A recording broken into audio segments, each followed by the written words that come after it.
3장 7절로 19절 말씀입니다. 오늘 우리가 함께 보실 하나님의 말씀은 히브리서 3장 7절로 19절 말씀까지 보시겠습니다.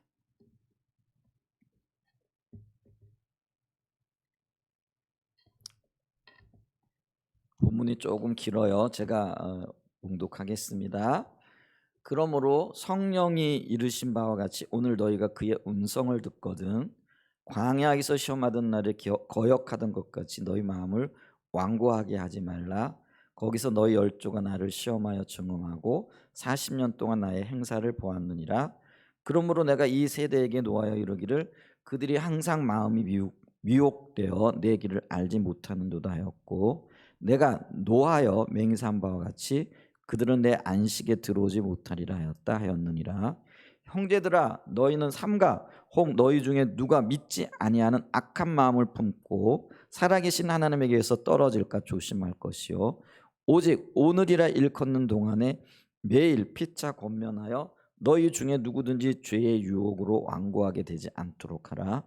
우리가 시작할 때 확신한 것을 끝까지 견고히 잡고 있으면 그리스도와 함께 참여한 자가 되리라.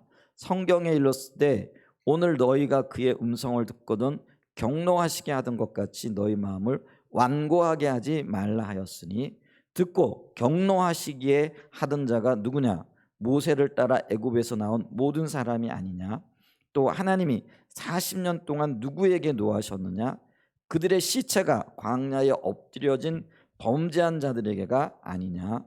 또 하나님이 누구에게 맹세하사 그의 안식에 들어오지 못하리라 하셨느냐? 곧 순종하지 아니하던 자들에게가 아니냐? 이로 보건대 그들이 믿지 아니함으로 능히 들어가지 못하는 것이라. 아멘. 네, 오늘 이 말씀을 토대로 해서 오늘부터 하나님의 얼굴을 구하는 삶이란 주제로 몇 줄을 이렇게 나누기를 원합니다. 우리 지금 십자가 복음을 나누고 있고요. 주된 내용이 십자가 복음이라는 책에 이렇게 기록이 되어져 있습니다. 그 십자가 복음 책의 7단원에 해당되어지고요. 그 7단원은 하나님의 얼굴을 구하는 삶인데, 하나님의 얼굴을 구하는 삶과 대조해서 하나님의 손을 구하는 삶을 오늘 좀 살펴보기를 원합니다. 우리가 지금 계속해서 신앙의 본질에 대한 말씀들을 나누고 있는데, 이게 신앙의 본질은 하나님을 아는 것, 사랑하는 것이다, 이렇게 얘기를 했죠. 그래서 하나님을 알되 그분을 인격적으로 알고 하나님을 사랑하되 나의 전 존재로 사랑하는 것, 그것이 우리의 신앙의 핵심이다. 그걸 이제 다른 말로는 포도나무의 삶이다, 이렇게 얘기하기도 하고요. 또 다른 말로는 하나님 중심적인 삶이다, 이렇게 얘기하기도 합니다. 그런데 우리가 이 하나님 중심적인 삶이 하나님이 기뻐하시는 신앙 생활이고 그것이 우리의 신앙이라는 것을 알기는 알고 또 우리가 깨달았어요. 근데 그러면은 이 신앙의 그 하나님 중심적인 신앙의 삶을 살기 위해서 그러면 우리가 무엇부터 고쳐 나가야 될 것인가, 또 어떻게 해야 될 것인가, 혹은 무엇부터 시작해야 될 것인가라는 질문이 생기게 되어진다는 거죠. 자, 그랬을 때 이 질문에 대한 대답이 하나님의 얼굴을 구하는 것에서부터 시작이 되어져야 된다라는 거죠. 그래서 이 하나님 얼굴 구하는 것을 살펴볼 텐데, 먼저 하나님의 얼굴을 구하는 것을 살펴보기 전에 하나님 얼굴 구하는 것을 좀 더 명확하게 알기 위하여 하나님의 손을 구하는 것이 무엇인가, 이거를 보기를 원한다라는 거죠. 왜냐하면 어떤 개념을 알기 위해서 반대되는 개념을 우리가 살펴볼 때 이 개념이 보다도 분명하게 보여지기 때문에 그렇다라는 거죠. 그래서 우리가 지금 하나님의 손을 구하는 삶을 볼 텐데, 하나님의 손을 구하는 삶은요, 하나님 얼굴 구하는 삶을 살펴보기 위한 전제 조건이라는 거죠. 하나님 손을 구하는 게 초점이 아니에요. 하나님 얼굴 구하는 것에 초점이 있다라는 것을 염두에 두고 오늘 말씀을 좀 들어봤으면 좋겠어요. 자, 큰 첫 번째로 우리의 신앙에는 두 가지의 방향이 있다라는 거죠. 그걸 이제 두 각도라고 이렇게 얘기할 수도 있고요, 혹은 두 가지 방향이라 이렇게 얘기할 수 있는데, 하나는 하나님의 얼굴을 구하는 것이고요, 또 한 방향은 하나님의 손을 구하는 것이라는 거죠. 그럼 이거를 어떻게 나눌 수 있느냐? 우리의 신앙생활에서 혹은 삶에서 우리가 바라고 추구하는 것에 의해 가지고 이게 하나님 얼굴 구하는 것이 될 수도 있고 하나님 손을 구하는 것이 될 수도 있다라는 거죠. 그래서 이게 두 가지로 나누어진다라는 거죠. 근데 이 두 삶은요, 이게 두 가지 방향의 신앙생활은요, 각각 나름의 특징을 가지게 되어 있다라는 거죠. 그래서 우리는 무엇이 하나님의 얼굴을 구하는 삶이고 어떤 것이 하나님의 손을 구하는 삶인가, 이걸 어떻게 알 수 있느냐? 그 삶에서 나타나는 특징을 보고 우리가 이거는 얼굴 구하는 삶이구나, 이거는 손을 구하는 삶이구나, 이거를 알 수 있다라는 거죠. 그러면 하나님 얼굴을 구하는 삶의 특징은 뭐가 있느냐? 수없이 많겠죠. 근데 그 중에 좀 5가지를 좀 살펴보게 되어지면, 네 가지 정도를 살펴보게 되어지면은요, 그 하나님 자신만을 구하는, 그러니까 하나님만이 목적이 되어지는 것, 이제 그걸 가리키고요. 또 하나는요, 하나님을 알고 사랑하는 것, 이게 하나님 중심적인 삶이라 그랬죠. 이걸 다른 말로 우리의 신앙의 핵심이다, 혹은 본질적인 영역이라 이렇게 얘기를 하는데, 이게 유일한 소망이 되어지는 거예요. 그래서 뭘 하든지 간에 하나님을 알기를 원하는 거죠. 거기에 초점이 맞추어지는 거라는 거죠. 그 다음에 작은 세 번째로는 어떤 특징이 있느냐면요, 하나님의 그분의 뜻과 목적을 알아서 그 가운데 함께 동참하기를 원하는 삶이라는 거죠. 우리가 알기만 하면 뭐 하겠어요? 알기만 한다라는 거는 이론적으로 치우친다라는 그런 의미잖아요. 그래서 이론적으로 알 뿐만 아니라 그 알게 되어진 그 삶에 내가 함께 동참하고 함께 동행하는 것, 그것이 목표가 되어지고 목적이 되어지는 것, 그것이 내 마음에 열망이 되어지는 것, 이게 이제 얼굴 구하는 삶의 한 특징이라는 거죠. 네 번째로는 뭐냐면, 그렇게 하나님의 뜻을 따라 살아가기를 원하는데 그것이 일회성이 아니라, 단회적인 것이 아니라 지속적으로, 그러니까 우리의 삶에 매일의 삶에서 주님 오실 그때까지 그렇게 살아가기를 갈망하는 것, 이게 얼굴 구하는 삶이라는 거죠. 우리가 작심삼일이라는 일이라는 말이 있잖아요. 그래 뭐 어떤 걸 결단하고 결심하고 며칠 그렇게 사는 거는 별로 어렵지 않아요. 뭐 우리가 그렇죠. 그래서 내가 기도해야 되겠다, 혹은 뭐 하루에 3시간씩 4시간씩 성경을 읽어야 되겠다, 뭐 이런 걸 결단하고 결심해요. 근데 한 3일 일주일 정도는요, 어, 자기 노력으로 어떤 면에 열심으로 할 수 있어요. 근데 그게 한 달이 되어지고 1년이 되어지고 평생이 되어진다라는 건 거의 불가능에 가까운 일이잖아요. 그런데 그 불가능에 가까운 그 일이라고 할지라도 하나님의 은혜를 우리가 사모하면서 그 은혜를 받아서 그 일을 해 나가야 되는 거예요.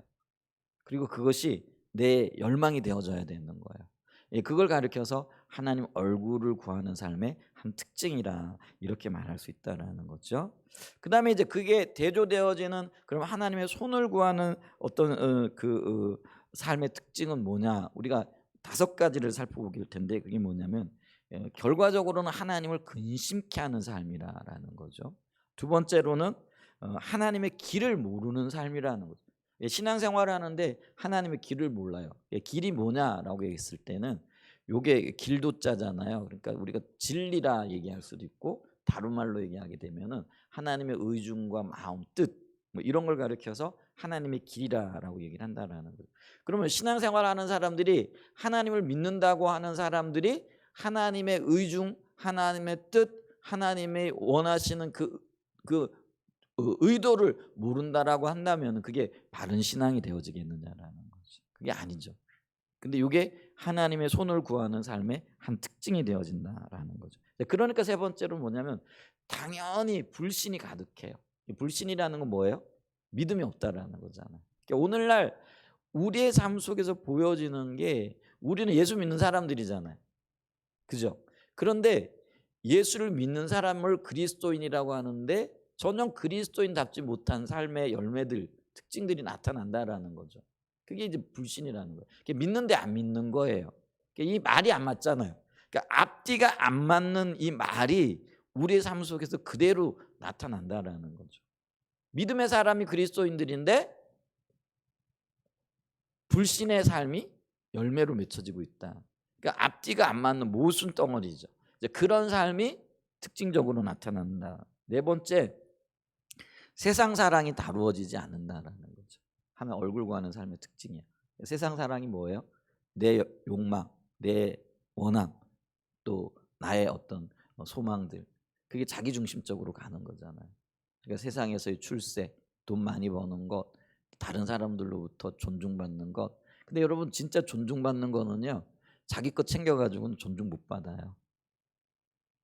근데 우리는 뭐예요? 많이 가짐으로 존중받을 수 있고 대접받을 수 있다고 생각을 하거든요. 이게 굉장히 모순이에요. 그런데 그 모순이 우리의 삶에 그대로 작동되어지고 드러나고 나타나고 있는 거죠. 그래서 세상 사랑이 다루어지지 않는 거죠. 다섯 번째, 그러니까 말씀에 대한 참다운 순종이 없는 거죠. 그게 이제 우리가 성경을 보면은 그 하나님 사랑하는 영역에 있어서도요, 하나님 사랑하면 나타나는 특징이 뭐라는 거예요? 순종이라는 거예요. 근데 하나님 떠나게 되어지면 그 나타나는 열매들이 뭐라고요? 불순종으로 나타나게끔 되어져 있다라는 거죠. 그러니까 손을 구하는 삶에 있어서도 그 특징이 뭐라고요? 예, 불순종, 순종이 없는 삶이 나타나게끔 되어져 있다라는 거. 이게 이제 하나님의 손을 구하는 삶의 다섯 가지 특징이에요. 여러 가지가 있겠지만은 대표로 이렇게 추려보면 그렇다라는 거죠. 자, 그랬을 때에 이 두 삶의 각각의 다른 특징이 있는데, 하나님의 얼굴을 구한다라는 거는 하나님과의 친밀한 교제를 위한 첫 단추와 같은 거라는 거죠. 그래서 우리가 어떤 면에서는요, 하나님 얼굴을 구함으로 주님과 친밀해지고, 주님과 친밀해짐으로 하나님의 의중과 의도를 알고, 의중과 의도를 알게 되어지니까 그 삶을 따라가게 되어지고, 당연히 순종과 또 열매 맺는 삶으로 나아가게끔 되어져 있다라는 것이죠. 그래서 얼굴 구하는 삶이 우리의 신앙생활의 가장 첫걸음이 되어진다, 이거예요. 근데 이 첫걸음이 되어진다라는 거는요, 영적인 분별력이 부어지고 우리의 신앙이 바로 세워지기 위한 단계를 말하는 거예요. 우리의 신앙생활에 가장 먼저 일어나는 일은 아니에요. 그럼 우리 신앙생활에 가장 먼저 일어나는 그 혁신이라 그럴까? 그건 뭐냐면 영적인 분별력이 부어져야 되는 거예요. 그러니까 내가 지금 그 신앙생활을, 그러니까 예수 믿는다라고 하면서도 정말로 예수를 믿었는지 안 믿었는지, 이런 것들이 영적인 분별력이 부어져야만이 알게끔 된다라는 거죠. 깨닫게끔 되어진다라는 거죠. 그래서 우리가 늘 기도하고 있는 게 있잖아요. 뭐예요? 보는 눈, 듣는 귀, 깨닫는 마음 주세요. 이게 영적인 분별력이에요. 그리고 우리 안에 영적인 분별력이 부어져야 내가 지금 어디에 서 있는가가 보여지는 거예요. 그러니까 어디에 서 있는가가 보여져야 이제 비로소 시작할 수 있는 그런 눈이 열려지게끔 되어진 거라는 거죠. 자, 그래서 가장 먼저는 영적인 분별력이 부어져야 되지만, 근데 우리의 신앙의 가장 첫 출발은 뭐라는 거예요? 얼굴 구하는 삶에서 이루어지는 거예요. 얼굴 구함으로 하나님과의 친밀함이 열려지고, 그 친밀함 가운데 하나님 뜻을 알게 되어지고, 뜻을 알니까 사랑하게 되어지고, 그 일에 또 동역하게 되어지고 열매 맺게 되어지는 자리로 나가게 되어진다라는 것이죠. 자, 그래서 큰 두 번째요. 이제 그러면 이제 하나님의 손을 구하는 다섯 가지 특징 중에 하나씩 좀 살펴보도록 하겠습니다. 첫 번째 특징이 뭐냐면요, 하나님을 근심케 한다라는 거죠. 자, 하나님을 근심케 하는 성경의 예를 우리가 좀 보면은요, 우리가 오늘 읽었던 이 히브리서 3장 7절부터 19절을 본문을 이렇게 볼 수가 있어요. 이 히브리서 3장 7절과 17절은요, 사실은 시편 95편의 7절로 11절의 말씀의 인용이에요. 그러니까 구약 시대에 광야 생활을 하던 이스라엘 백성들의 모습을 지금 기록한 것을 다시 인용해 가지고 신약을 살아가고 있는 우리에게 보여주고 있는 말씀인데요. 근데 그 중에 오늘 그 10절과 11절 말씀을 좀 보게 되어지면요, 보면은요, 이렇게 말씀하고 있죠. 그러므로 내가 이 세대에게 노하여 이르기를 그들이 항상 마음이 미혹되어 내 길을 알지 못하는도다 하였고, 내가 노하여 맹세한 바와 같이 그들은 내 안식에 들어오지 못하리라 하였다 하였느니라. 자, 여기 보면은요, 이스라엘 백성들, 특별히 광야 생활을 하던 모세 시대에 광야 생활을 하던 이스라엘 백성들에게 주어진 말씀이라 이렇게 얘기를 했잖아요. 근데 주님이 지금 보니까 이 세대에게 노하여 이렇게 얘기를 하고 있습니다. 근데 노하였다라는 건 화가 났다라는 그런 의미죠. 그럼 화가 난 이유가 뭐냐면은 그들이 마음이 미혹이 되어졌대요. 근데 미혹이 되어졌는데 항상 미혹이 되어졌대. 그러니까 항상 마음이 미혹되어 내 길을 알지 못했다. 그러니까 아까 길이 하나님의 의중, 의도, 마음 이렇게 얘기했잖아요. 그러니까 이들의 마음이 항상 미혹이 되어져 있다. 미혹이라는 거는 그 속임에 넘어갔다든지 아니면 바로 알아야 할 어떤 것들을 혼돈 때문에 알지 못했다라는 그런 의미가 되어지잖아요. 그래서 이게 혼란스러웠기 때문에 하나님의 길을 알지 못하였어요. 그래서 하나님께서 그 결과로 11절에 보면 내가 노하여 맹세한 바와 같이, 이 맹세라는 건 보증이에요. 성경적인 맹세는 보증이에요. 그러니까 이 얘기는 뭐냐면 반드시 그렇게 하신다라는 거예요. 그러니까 우리가 성경의 말씀을 두 종류로 나눌 수가 있는데요. 하나는 보증으로서 주어지는 말씀이고 이게 섭리로서 주어지는 말씀이에요. 하나는 약속으로서 주어지시는 말씀이에요. 이 보증이라는 거는 나와는 상관이 없어요. 그러니까 하나님이 그건 반드시 이루겠다라는 그런 의미고요. 약속으로서 주어진 말씀은요, 나하고 상관이 있어요. 그게 뭐냐면 내가 그 약속을 받아들이면 그것이 이루어지고 내가 그걸 거절하면 그 약속이 안 이루어지는 거예요. 근데 오늘 맹세하셨다라는 거는 반드시 우리와도 상관이 없는 거예요. 근데 그 정도의 상태가 되어졌다라는 건 그만큼 이들이 하나님 보시기에 악했다라는 그런 의미예요. 그리고 하나님의 길을 몰라도 너무 몰랐다라는 그런 의미가 되어지는 것이겠죠. 자, 그랬을 때 그들이 하나님의 맹세하심으로 하나님의 안식에 들어오지 못하리라. 여기서 이 안식이라는 의미는요, 하나님이 그러면은 그 너무나 화가 나셔가지고 이들을 버리셨다. 성경에 보면 버렸다라는 어떤 표현들, 또 하나님께서 심판하셨다라는 그런 말씀들이 있는데요.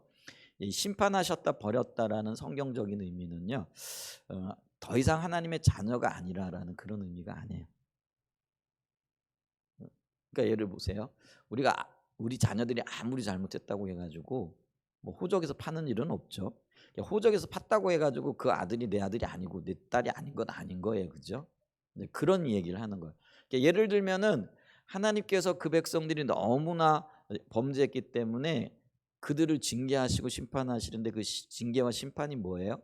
바벨론으로 포로로 잡혀가게 하시는 거잖아요. 근데 그거를 심판 혹은 버리셨다 이렇게 표현을 하는데, 근데 바벨론으로 끌려갔다고 해가지고 그들이 하나님의 자녀가 아닌 건 아니죠. 여전히 하나님은 그 바벨론에 있었던 포로로 잡혀갔던 그들에게도 관심을 보이시고 말씀하시고 다시 돌아올 것을 말씀하고 계신 거죠. 자, 그렇기 때문에 이 안식에 들어오지 못한다라는 이 표현은요, 하나님의 자녀로서의 삶이 끝났다 혹은 구원받지 못했다 이런 의미가 아니에요. 그럼 이 말은 뭐냐면요, 하나님의 함께 하시는 생명의 역사들, 또 보호와 임재로 인하여 주어지는 그 풍성함들을 누리지 못하게 하시겠다라는 그런 의미예요. 그래서 하나님이 함께 하시게 되어지면 그들이 광야 땅에 있다라고 할지라도 이 가나안 땅에서 누리는 것 같은 그 풍성함을 누리게 되어지는 거예요.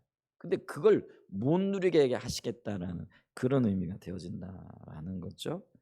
근데 그 이유가 도대체 뭐냐라는 거죠. 하나님이 그 이스라엘 백성들 광야 생활을 하고 있던 그 백성들에게 이처럼 노하셔서 내 안식에 들어오지 못하리라 하고 말씀하심으로 화를 내고 계신 그 까닭이 뭐냐라는 거죠. 근데 그 까닭을 알아야 우리가 돌이키든지, 그 이스라엘 백성들도 만약에 하나님이 이렇게 화가 나셨고 또 그들을 향하여 지금 분노를 바라고 계시다라는 것들을 알았다라고 한다면은 돌이켰을 거 아니에요. 근데 안타까운 일은 뭐냐면은요, 그들이 이렇게 하나님이 분노하고 계심에도 불구하고 하나님이 지금 나를 향하여, 자신들을 향하여 분노하고 계시다는 사실을 몰랐다라는 거예요. 여러분, 전능하신 하나님이 화를 내고 계신다라는 것이 보여지고 깨달아지면 그래도 여전히 그 자리에 서 있을 강 큰 사람들이 있겠어요? 없어요. 저도 그렇고 여러분들도 그렇잖아요. 정말 주님이 내 삶을 보고 화를 내신다, 그리고 화를 내실 만한 자리에 내가 있다라는 것이 보여진다라고 한다면은 내가 돌이킬까요? 안 돌이킬까요? 당연히 돌이키겠죠. 근데 돌이키지 않는 이유는 뭐냐면 사실은요 모르는 거예요. 이게 머리로는 좀 아는 것 같아요. 근데 정말로 그걸 모르고 있다라는 거예요. 근데 이스라엘 백성들도 그랬다라는 거예요. 그들은요 몰랐어요. 근데 그 몰랐던 이유가 뭐냐면은요 그들의 삶에 여전히 함께 하시는 것과 같은 그런 일들이 있었기 때문에 그래요. 자, 그거를 성경에서는 뭐라고 얘기를 하느냐면은요.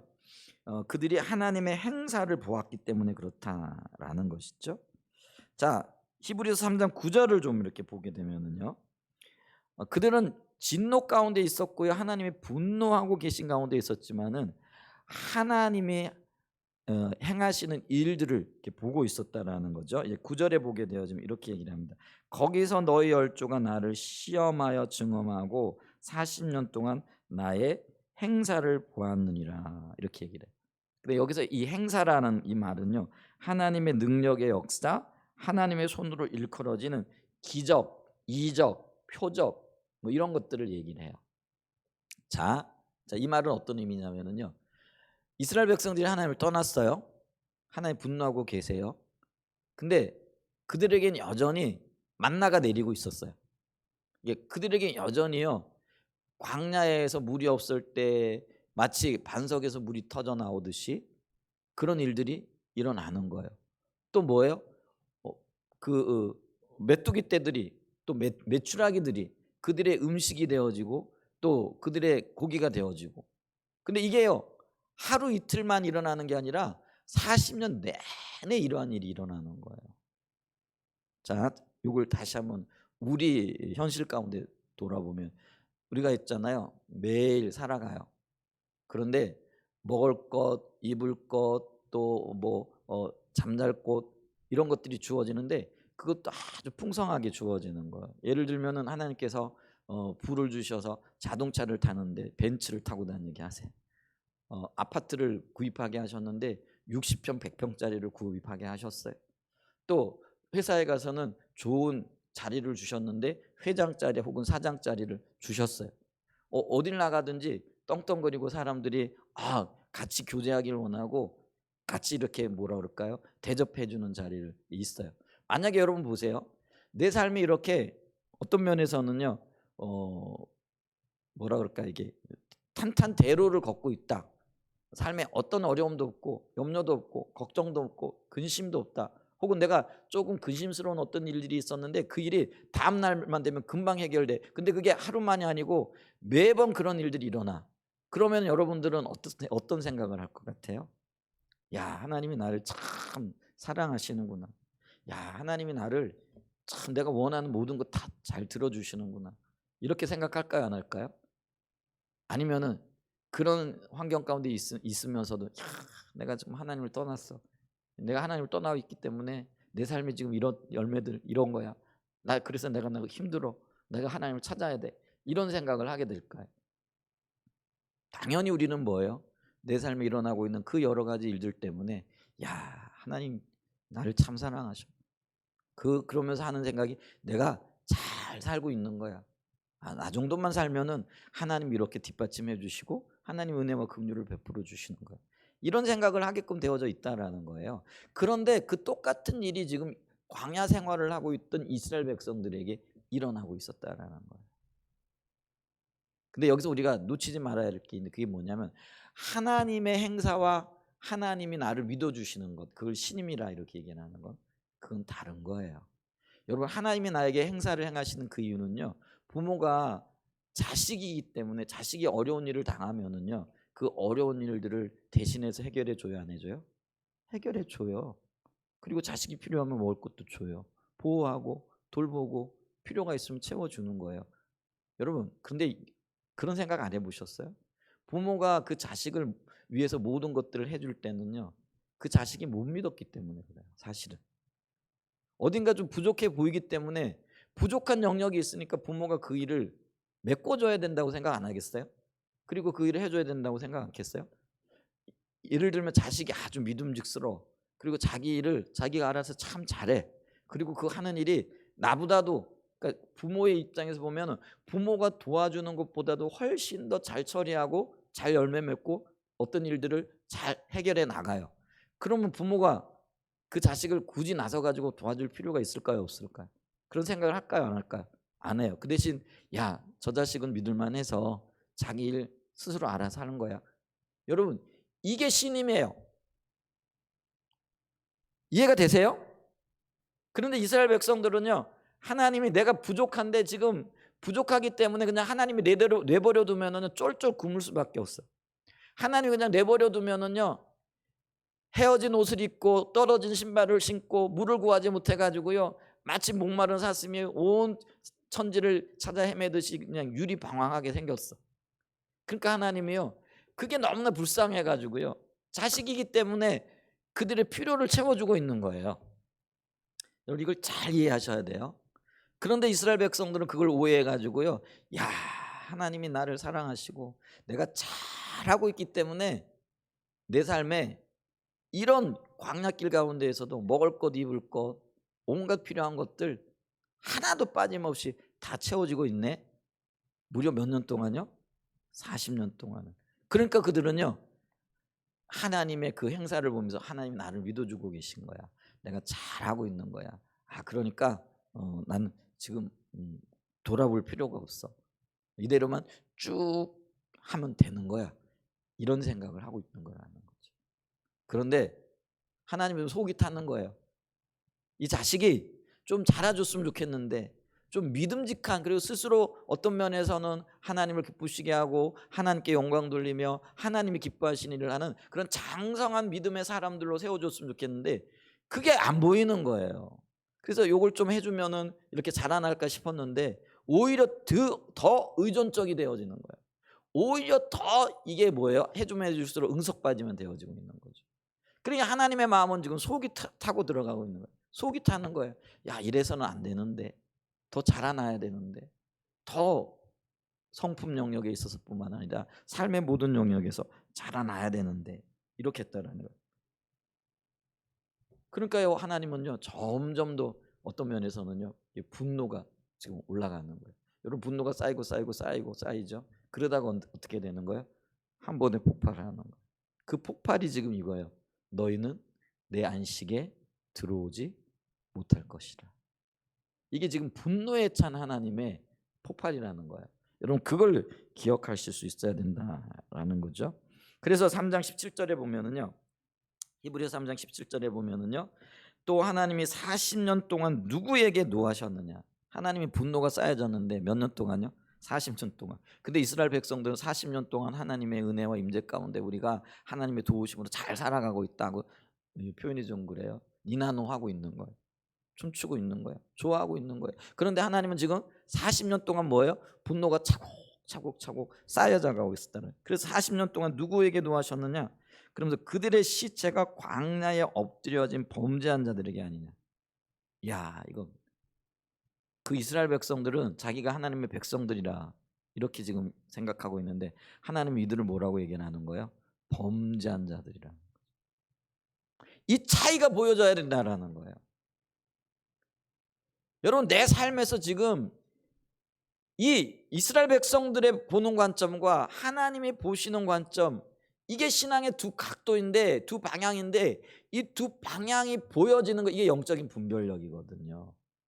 이게 보여져야만이 내가 돌이켜도 돌이키게 될 거고요, 삶을 조정해도 조정하게 되어질 거라는 거예요. 오늘 이 아침에요, 저와 여러분의 삶 속에서 이 두 방향의 삶의 형태들, 그리고 그 분별케 하시기 원하시는 하나님의 그 분별의 역사가 있어서 분명하게 보여지는 은혜가 있으시기를 축복합니다.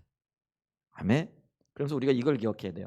하나님이 내 삶에, 때로는 그것이 기도 응답이라고 할지라도, 기도 응답이 귀하죠. 그리고 그것이 하나님이 함께 하시는 한 열매 중에 하나이기도 해요. 그러나 그럼에도 불구하고 하나님이 나에게 능력으로 행하시는 그 기적, 그 놀라운 역사들, 또 공급하심들, 필요하심들, 이 채우심들이 반드시 하나님의 신임을 의미하지는 않는다라는 것을 알아야 됩니다. 아주 좋은 예가요, 마태복음 7장 22절과 23절에 나타납니다. 마태복음 7장 22절과 23절에 보면은요, 그날에 많은 사람들, 이 그날은 누구냐면은요, 마지막 때에 주님이 심판하실 그때를 얘기를 해요. 그날에 많은 사람이 나더러 이르되 주여 주여 우리가 주의 이름으로 선지자 노릇하며 주의 이름으로 귀신을 쫓아내며 주의 이름으로 많은 권능을 행하지 아니하였는가 하리니. 그러니까 주님 마지막 때 심판하실 때 고개를 아주 빳빳이 세우고 주님 앞에 이렇게 말할 사람들이 많다라는 거예요. 그게 뭐라고 말을 하느냐면 주여 주여, 주여 주여라는 말 자체가 사실 굉장히 아름답습니다. 주님이 나의 통치자여 주인이여, 이런 말이잖아요. 근데 그렇게 고백을 하는 거죠. 그러면서 우리가 주의 이름으로 선지자 노릇하며, 선지자는 하나님의 말씀을 대언하는 자들이잖아요. 그러니까 내가 주님의 이름으로 말씀 전했다라는 거예요. 목회자로 살았다라는 거예요. 주의 종으로 살았다라는 거예요. 하나님의 자녀로 살았다라는 거예요. 그러면서 또 뭐예요? 그렇게 목회자로 살았을 뿐만 아니라 대단한 능력이 있어서 주의 이름으로 귀신을 쫓아내며, 영적인 굉장한 권세가 있었고 능력이 있었다라는 거예요. 또 뿐만 아니라 주의 이름으로 많은 권능, 어떤 권능이요? 병 고치는 권능. 이분이 가서 기도해 주면은요, 이 다리 불편하신 분들이 일어나. 이분이 기도해 주면은요, 염증이 나. 이분이 기도하면은요, 암도 떠나가. 실제로 그런 능력과 심지어는 죽은 자를 살리는 능력을 가진 분들도 계시더라고요. 죽은 자를 왜 기도하잖아요. 그럼 일어나요. 질 레이크라는 아프리카의 유명한 사역자가 있어요. 아프리카의 어떤 아이가요, 나무에서 놀다가 떨어져서 목이 부러져 죽은 거예요. 사람들이 큰일 났다. 근데 이 질 레이크가요, 그 아이를 위하여요, 제 기억으로는 한 20몇 시간을 기도를 해요. 그 시체를 놓고. 그랬더니 목이 부러져 죽은 그 아이가요, 살아나요. 이런 일들이요, 실제로 수없이 나타나고 있는 거죠.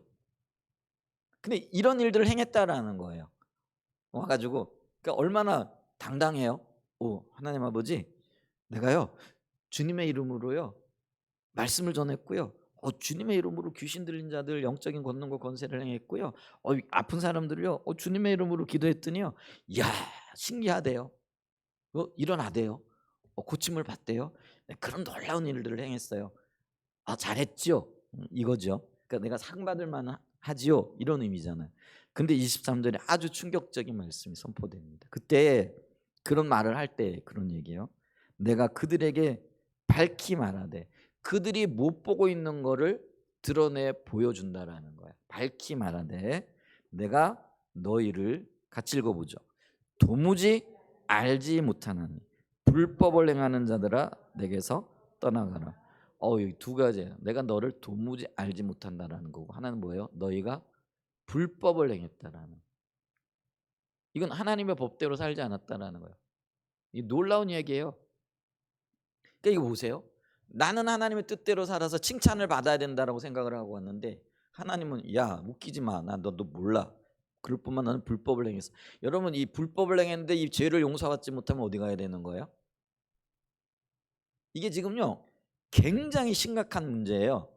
이 하나님은 죄를 범한 자를 용서하지 않으세요. 그래서 이 죄를 범한 자를 용서해 주시기 위해 예수님 우리에게 보내주셨다라는 거예요. 그래서 우리가 십자가를 통해서 우리의 죄가 용서받는 거예요. 그래서 우리가 천국에 가는 거예요. 그런데 이 사람은 지금 하나님 앞에 섰어요.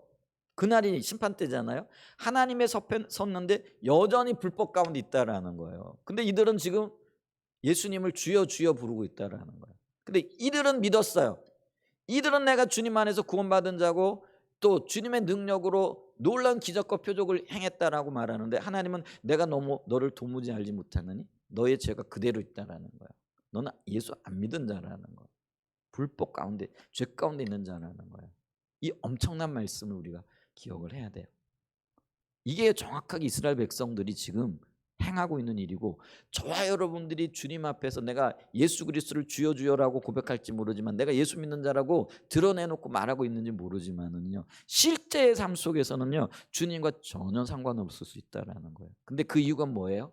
주님의 권능이, 주님의 능력이, 주님의 함께 하시고 있다고 보여지는 증거들이 내 삶에 나타나고 있기 때문에 그렇다라는 거예요. 그런데 여러분, 그것이 나타난다고 해가지고 반드시 내가 주님과 상관 있는 자가 아니라는 것을 기억하는 것, 이게 굉장히 중요합니다. 여러분, 어느 때 우리가 주님 앞에 반드시 서게 될 날이 있을 텐데 나는 예수 믿는 자예요. 이런 확신도 필요해요. 근데 주님이 나를 보시고 너 누구지? 넌 나하고는 상관없는데 이렇게 말할 자들도 있다라는 거예요. 그러니까 우리는요 이 문제를 심각하게 고민을 해야 돼요. 자, 그래서 하나님의 능력이 함께 하신다고 해가지고 반드시 그것이, 여러분 그게 한 증거이고 열매이기도 해요. 그런데 반드시 그것이 내가 주님 앞에 서게 되어지고 주님으로부터 상급을 받게 되어지고 주님이 나를 칭찬하실 만한 도구가 되어지지 못한다라는 것들을 기억을 해야 됩니다. 사울왕 역시 굉장히 좋은 예입니다. 사무엘상 19장 24절에 보면은요. 여기 사무엘상 19장에 등장하는 사울은요. 이미 주님을 떠났어요. 하나님의 말씀을 자기의 명예를 드러내기 위해 어겼고요. 또 시기심이 가득 차가지고요. 제사장들을 죽였고 어떻게 하면은 다윗을 자기의 왕권 유지를 위하여 죽일 수 있을까? 죽일까를 고민하고 연구하고 그 일에 자기 온 생애를 걸었어요. 여러분 이게 얼마나 비극인지 아세요? 주님 뜻을 따라 살아가기도 모자란 시각인데 우리가 남을 판단하고 비난하고 시기하고 질투하고 여기에 온갖 신경과 온갖 마음을 다 쏟고 있는 거죠. 시기하느라고, 판단하느라고, 미워하느라고, 정말 주님이 기뻐하시는 그 일에 한 발짝도 못 나가고 있는 거예요. 그 아까운 시간들을 하나님과는 전혀 상관없는 그곳에 쏟아붓고 있는 나 자신을 좀 볼 수 있기를 축복합니다. 여러분 시기할 시간이 어디 있어요? 판단할 시간이 어디 있어요? 다른 사람들 미워할 시간이 어디 있어요? 주님 사랑하고 다른 사람 사랑하고 주님의 길을 따라가기도 부족한 판에, 그 시간도 없는 판에, 그렇지 않아요? 근데 사울이 지금 그렇게 살아가는 거예요. 그의 인생의 목표가 마치 다윗을 죽이는 것에 있는 것처럼 행동해요. 근데 이 다윗이 누구예요? 사위잖아요. 아들의 가장 친한 친구잖아요.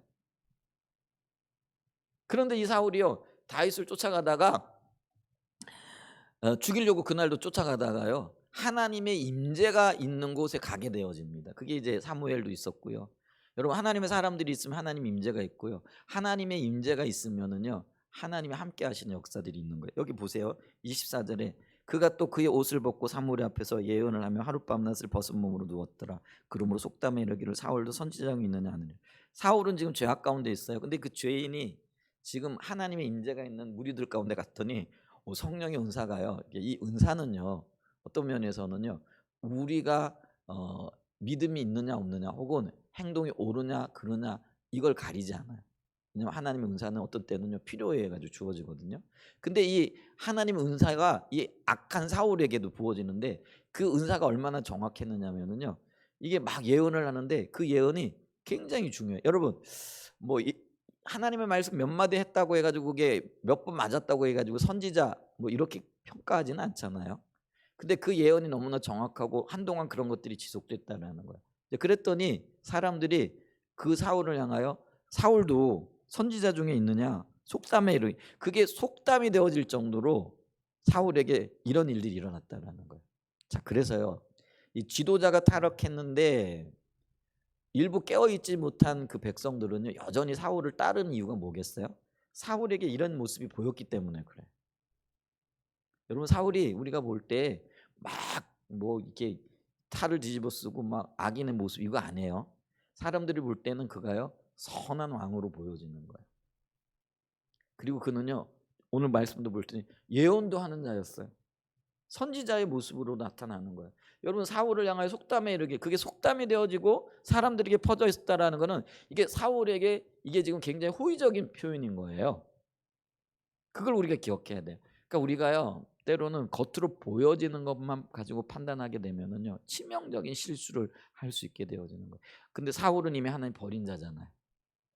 근데 그가 선지자 무리 중에 있었다라는 그 사람들이 그를 선지자로 인식하고 있었다라는 거죠. 그런데 하나님의 관점에서는 이미 그가 버림을 받은 자였어요. 근데 그를 그렇게 느끼게 했던 게 뭐예요? 예언을 하는 거예요. 그것도 아주 정확하게. 그의 예언이 틀리지 않는 거예요. 여러분 그거 보셔야 됩니다. 능력이 나타난다고 예언이 정확하다고 그게 꼭 하나님으로부터 왔느냐? 아니에요. 분별해야 돼요. 당연히 우리가 그걸 주님 앞에서 분별하고 은혜를 구하고 주님이 기뻐하신 뜻을 따라가야 된다라는 것이에요.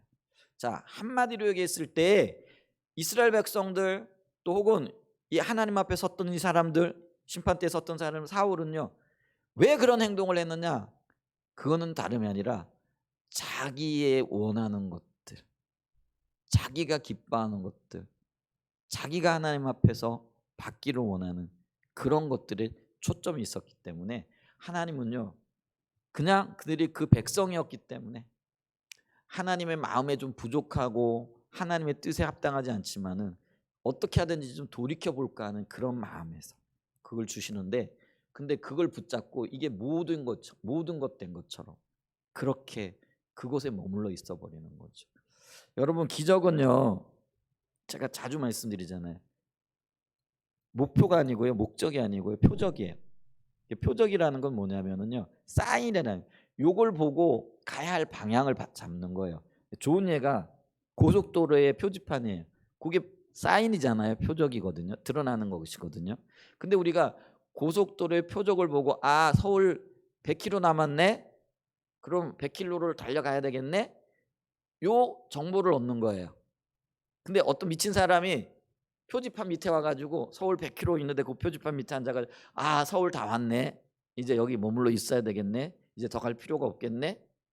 이렇게 하게 되어지면은 그 사람이 온전한 사람이에요? 아니면 좀 이상한 사람이에요? 제가 아주 쉽게 얘기하고 있는 거예요. 여러분, 하나님이 그 백성들에게 먹을 것을 주시고 입을 것을 주시고 그리고 40년 동안 헤어지지 않는 신발을 주신 이유는 뭐예요?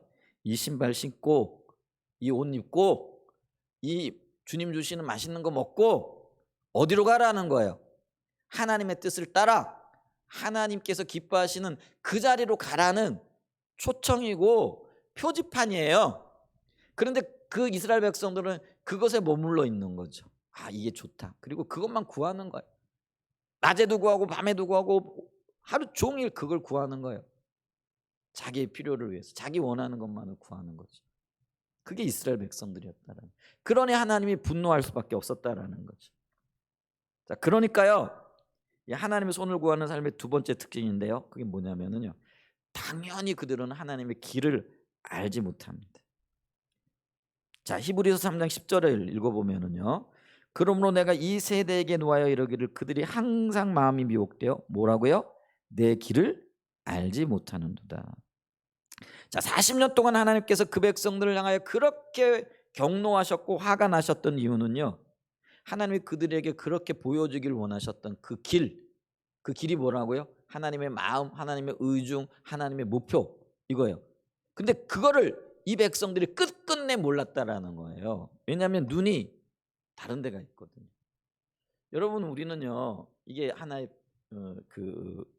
비유인데 눈이 두 개예요. 근데 두 개가 두 초점이 이 두 개지만 초점이 한 군데에 맞춰지지 않으면은요, 아무것도 못 봐요. 여러분, 우리가 동시에 두 군데를 볼 수 있을 것 같죠? 못 봐요. 이 두 눈이요, 초점이 맞춰져 이게 선명하게 이게 들어오는 거예요. 자, 내가 원하는 것과 하나님의 마음이 두 가지가 있어요. 근데 내가 지금요, 내 마음이 내가 원하는 곳에 가 있으면 이 하나님의 길이 보일까요? 안 보일까요? 안 보이는 거예요. 근데 하나님은요, 나의 원함을 내려놓고, 그래서 보세요, 하나님이 먹을 것 주시고 입을 것 주시고 필요를 채워주시는 이유는 뭐냐면, 그런 거 걱정하지 마. 그건 니들이 걱정할 거 아니야. 그러니까 그는 니들이 바라볼 거는 오직 내 나라야, 하나님의 의중이야, 길이야. 이거 바라보면 돼. 이거 바라보라고 이거 주셨는데 이거 안 바라보고 이것만 바라보는 거예요. 그러니까 이게 안 보이는 거예요. 그러니까 하나님이 답답하신 거예요. 근데 그거를 40년 동안 기다려 주셨다라는 거예요. 그 대단하신 인내죠. 저 같으면 한 두 번 하고는 상세 번, 세 번이다. 그리고 나도 그냥 끝내버렸을 텐데, 주님은 성경에 뭐 10번이라고 얘기해요. 완전한 기회를 주셨다, 이렇게 얘기를 합니다. 이게 보여지세요? 주님이 내게 이걸 주시는 이유는요, 너 그거 신경 쓰지 말고 너는 먼저 그의 나라와 그 일을 구해라, 이거죠. 그러면 이 모든 거 주신다라는 거잖아요. 근데 우리의 눈은 어디에 머물러 있는 거예요? 여기에 머물러 있는 거죠. 그러니까 이게 안 보여요. 두 가지를 볼 수 있는 능력이 우리에게는 없어. 그리고 그걸 기억해야 된다라는 거죠. 그래서 이 하나님의 길은요, 아까도 얘기했지만은 하나님의 의중, 하나님의 마음을 가리키는 의미인데, 예를 들면은 우리가 신명기 8장 2절과 3절에 보면은 하나님께서 그 백성들을 광야로 내모신 이유가 뭐예요? 광야길을 걷게 하신 이유가 뭐예요? 네 마음이 어떤지, 그러니까 네 마음이 내게 향해 있는지 아닌지, 그럼 흔들리는 갈대인지 아닌지, 굳게 심겨진 나무인지 아닌지 내가 그거를 보기를 원하고, 또 하나는 뭐예요? 그 어떤 환경과 어떤 어려움 가운데 있어서도 하나님의 말씀을, 명령을 지키는지 안 지키는지, 또 뭐예요? 하나님의 입에서 나오는 말씀으로, 네가 내 능력과 내 힘과 내 자원으로 사는 게 아니라 하나님의 입에서 나오는 말씀으로 살아가는 것을 알는지 모르는지, 이거를 이거를 알게 하시기 위하여 광야길 가운데 내모셨다, 이렇게 얘기를 해요. 그래서 여러분, 저와 여러분이 신앙생활을 해나가는 길의 여정에는요, 반드시 광야가 있습니다. 요거는 하나님의 우리를 성장시켜가는 프로그램에 가장 먼저 등장하는 거예요. 그래서 여러분, 광야가 있습니다. 이 광야는요, 모든 것들이 혼돈이에요. 그래서 잘 보여지지 않아요. 그러니까 보여지지 않기 때문에 이때 우리가 초점을 맞춰야 할 게 뭐냐면요, 하나님 그분이에요. 그래서 그분을 신뢰하고 그분을 붙잡아야 되는 거예요. 여러분, 지금 길이 안 보이시는 분들 계세요?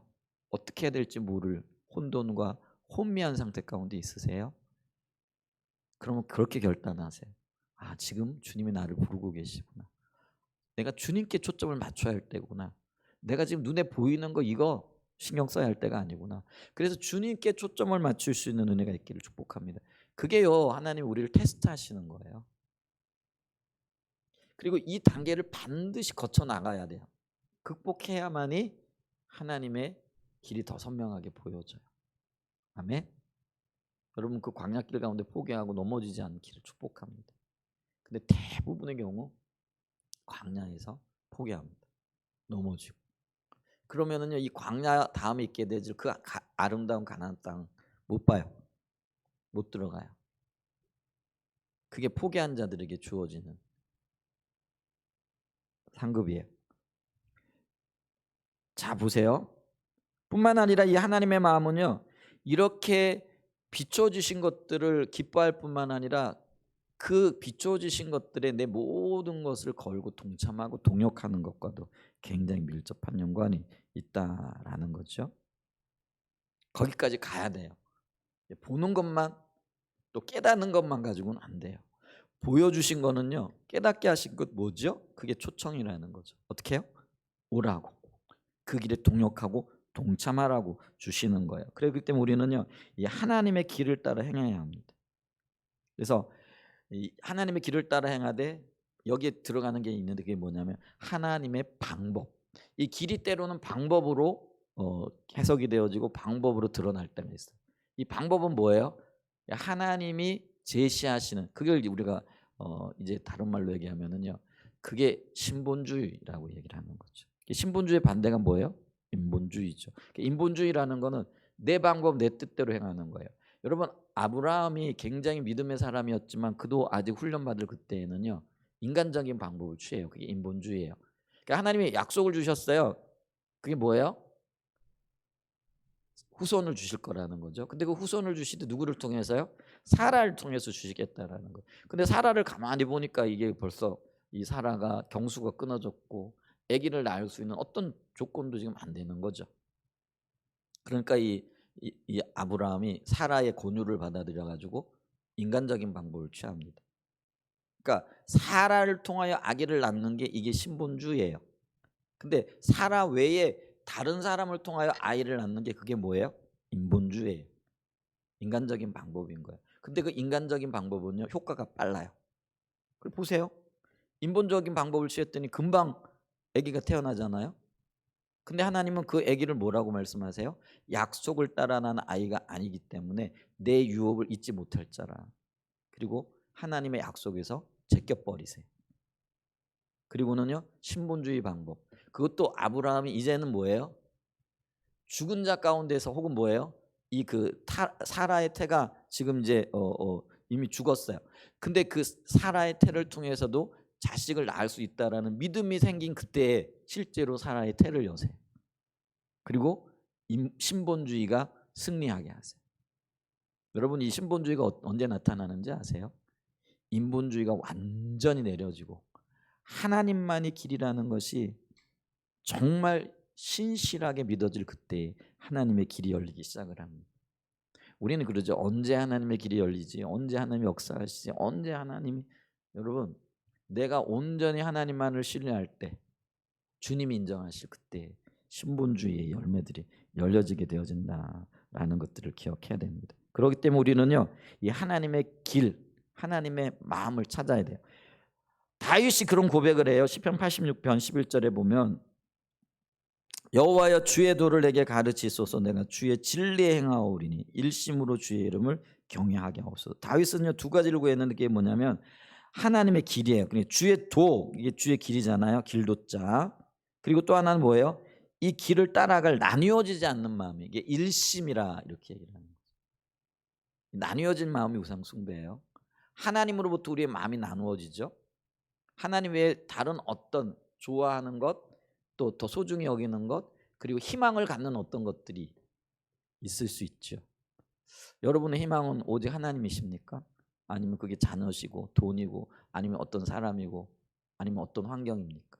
만약에 그게 어떤 돈이고 자녀고 남편이고 아내이고 뭐 그 무엇이 되어진다, 이게요, 그걸 소중히 여기지 말라는 얘기 아니에요. 하나님보다도 소중히 여기고 하나님보다도 더 관심을 가지잖아요. 그럼 그게 우상이라는 거예요.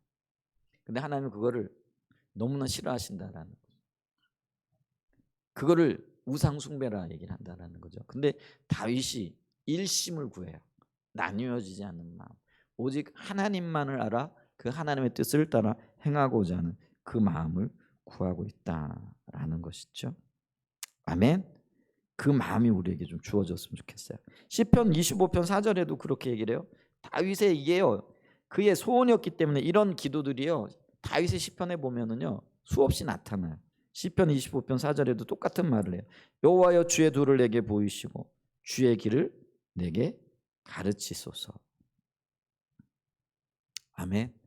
이런 마음의 열망, 소원, 그래 주의 길을 알고 그 길을 따라 행하고자 하는 나뉘어지지 않는 마음을 구할 수 있는 저와 여러분이 되시기를 축복합니다. 그러면서 우리가 하나님의 길을 알지 못한 이유가 자기 것에 초점이 맞춰졌기 때문에 그랬다 그랬잖아요. 근데 여기서 우리가 주님의 길을 구하고 따라가야 되는데 한 가지 굉장히 중요한 게 있는데 그게 뭐냐면요, 이게 순수한 동기도 필요하지만 하나님의 길을 따라가지 않게 되면 안 된다라는 거예요. 그 아까 얘기했잖아요. 이렇게 보는 것, 깨닫는 것, 그리고 보기를 원하는 것, 또 보기를 위하여 기도하는 것, 그게 굉장히 소중해요. 중요해요. 근데 보여지고 깨달아지고 혹은 보여주시는 그 이유는 뭐예요? 그대로 살라는 거예요. 어느 날 우리가 갑자기 하나님의 길이 안 보여지고 잘 보여졌었는데 하나님의 의중이, 또 주님이 말씀하시기도 하고 또 주님의 음성이 잘 들려지다가 안 들려지는 때가 있어요. 근데 그 안 들려지는 이유가 뭔지 아세요? 들려진 말씀대로 안 살거든요. 그러니까 그 뭐예요? 보기를 원하는 거 순수하죠. 동기 좋죠. 따라 살기를 원하는 마음이 있죠. 그 마음이 있으면 하나님 보여주세요. 근데 그 보여주실 그때 계속적으로 그 말씀을 살아가지 않잖아요. 뭐 한두 번은 아니겠지만 그게 내 삶의 패턴이 되어져서 들려지는 것 따로 사는 것 따로 이러면은요, 하나님이 더 이상 들려주지 않는다라는. 그래서 이제 그 음성 듣는 것들이 점점 가려지고 더 희미해질 때는요, 우리가 내 삶을 돌아봐야 할 필요가 있다라는 것이죠. 그래서 이것도 굉장히 중요합니다. 마지막으로 우리가 오늘 좀 보기를 원하는 것은 뭐냐면은 이 하나님의 길을 보는 것, 또 내가 하나님을 근심케 하고 있다라는 걸 깨닫고 아는 것, 이것 역시 성령의 조명으로만 알 수 있다라는 거죠. 성령의 조명이라는 건 뭐예요? 다른 말로는 계시라라는 것이고, 계시라는 건 비춰 보여주는 걸 얘기하죠. 뚜껑을 열어가지고 보여주듯이. 그런데 우리가 기억해야 될 건 뭐냐면요, 이 하나님의 뜻 혹은 하나님의 길에 대한 전반적인 지식, 그건 뭐냐면 갈망이에요. 그리고 하나님 어떻게 일하시는가, 그리고 하나님 어떤 분인가, 이런 어떤 이론적인 지식이 굉장히 필요해요. 근데 그것만 가지고는 안 된다라는 거죠. 그럼 뭐가 필요하느냐? 하나님의 임재 혹은 하나님의 비추심이 필요해요. 그게 성령의 조명인데요. 주님이 보여주셔야만 봐요. 그럼 이제 여기 한 가지 문제가 생겨요. 아니, 하나님 보여주셔야 되는데 안 보여주시는 건 어떻게 해요? 안 보여주셨 그러면 이제 안 보여주시면 그게 하나님 책임이지 제 책임이 아니잖아요. 그렇잖아요. 이제 그런 생각을 하기 쉽다라는 거죠. 근데 여러분 보세요. 기억해야 되는 게 뭐냐면요, 하나님이 내게 길을 보여주시는 거는요, 내가 올바른 마음의 자세와 태도를 가지고 있을 때 보여주시는 거라는. 그러니까 다른 말로요, 하나님 비춰주셔야 보는데 안 비춰주시는 그 이유는 하나님께 책임을 떠넘길 수 있는 일이 성질의 것이 아니라는 거예요. 그럼 뭐예요? 지금 나의 마음의 자세와 주님 앞에서의 삶의 태도가 문제가 있다라는 거예요. 왜냐하면 이 성령의 비추심은 은혜로 오는데요, 우리가 하나님 앞에 겸손하게 되어질 때 하나님은 이 겸손한 자, 올바른 마음의 자세와 태도이잖아요. 올바른 마음의 자세와 태도를 가진 자에게 반드시 은혜를 베푸시거든요. 아멘. 그게 베드로전서 2장 5절 이하에 나와 있는 말씀이에요. 하나님은요, 베푸는 자에게, 아니 바른 마음의 자세, 그게 겸손이에요. 겸손한 자에게 은혜를 베푸는 거예요. 2장 5절이 아니고 5장인가 봐요. 5장 5절 6절 보시면은 그 말씀 기록이 되어 있어요. 자, 말씀을 오늘 마무리합니다. 말씀을 마무리합니다. 우리는 우리의 신앙이 그 안전한 자리, 이렇게 하나님이 기뻐하시는 자리 서야 되는데, 그게 얼굴 구하는 삶이에요. 근데 얼굴 구하는 삶의 자리에 서기 위해서는 손을 구하는 삶이 뭔지를 봐야 돼요. 근데 이 손을 구하는 삶에 5가지 특징이 있어요. 근데 그 특징 중에 하나가 하나님을 근심케 한다라는. 하나님을 근심케 하는 이유는 뭐냐면요, 내 초점이 자기 자신에 가 있기 때문에 하나님의 길을 모른다라는 거죠. 하나님의 마음을 모른다라는 거죠. 그렇기 때문에 우리가 우리 자신이 지금 눈이 어디에 가 있는가, 이런 거를 좀 살펴보면서 손을 구하는 삶의 특징을 발견하고 하나님의 얼굴을 구하는 삶으로 전환되어지는 그런 자리에 설 수 있기를 예수님의 이름으로 간절히 축복하고 축원드립니다. 아멘. 기도하겠습니다. 성령 하나님,